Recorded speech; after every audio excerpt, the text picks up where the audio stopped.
Hello guys! Welcome back to my YouTube channel. So for today's video guys, tayo ay maglilinis ng ating mansyon. Surprise! Char!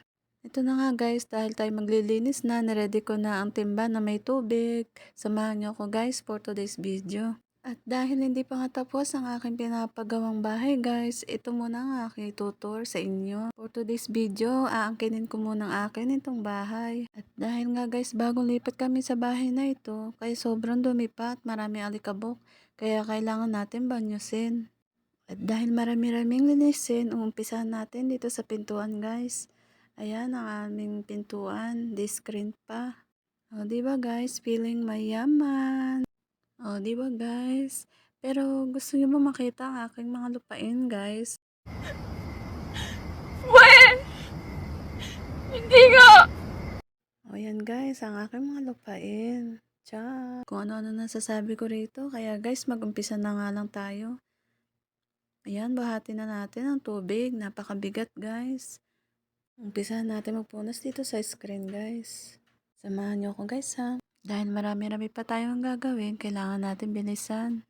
Habang naglilinis ako guys, naisip ko tuloy ang aking bahay. Kailan kaya mangumpisan ulit ipagawa ang aking bahay guys? Na-stop kasi, naubusan ng budget. Ang sarap siguro sa pakiramdam, nagkaroon ka ng ganitong klase ng bahay. May bintana, pintuan at day screen pa. Diba guys, bukod sa hindi ka na mag-iisip ng mga bayarin monthly sa pagbabayad sa bahay, ang isipin mo na lang ay bill ng kuryente at tubig. Kaya masaswerte pa rin yung mga tao na meron sariling bahay. Makaipon-ipon lang ako ulit guys, ipapaayos ko ulit ang aking bahay. Hindi pa kasi siya tapos guys, marami pa rin ayusin. Gaya ng kisame, flooring, bintana, pintuan, at mga iba pa. Pero di bale, habang may buhay, may pag-asa. Kaya sisikapin ko na may patapos ang aking bahay. O ayan, kumikintab-kintab na ito. Nagmumukhang bago na ulit. Pero sa bagay, parang bagong gawa pa lang naman itong bahay na ito eh. Ang upa pa nga pala namin dito guys, 4,500 monthly. Maganda naman siya, malapit sa school at saka sa labasan, papasakay papuntang bayan. Tingin ko guys, ito ang maganda ngayong business dito sa Pilipinas, ang paupahan ng bahay. Dahil parang pensyonado ko na lang nun guys. Monthly, natanggap ka ng bayad sa bahay. O diba guys, bongga. Kaya masaswerte pa rin yung mga meron pa pang bahay. Kahit hindi na magtrabaho, pero sa tingin ko maganda pa rin kung may trabaho ka. At tapos, meron ka pang inaantay monthly na bayad sa bahay. Diba guys, mas makakatipid at makakaluwag. So ayan guys, napakintab ko na rin ang sahig. Sigurado ko, dudumihan lang ito nila Coffee at Mika. Mahilig kasi sa mga alagang hayop ang aking mga anak eh. Kaya may mga alaga sila, pusa at aso.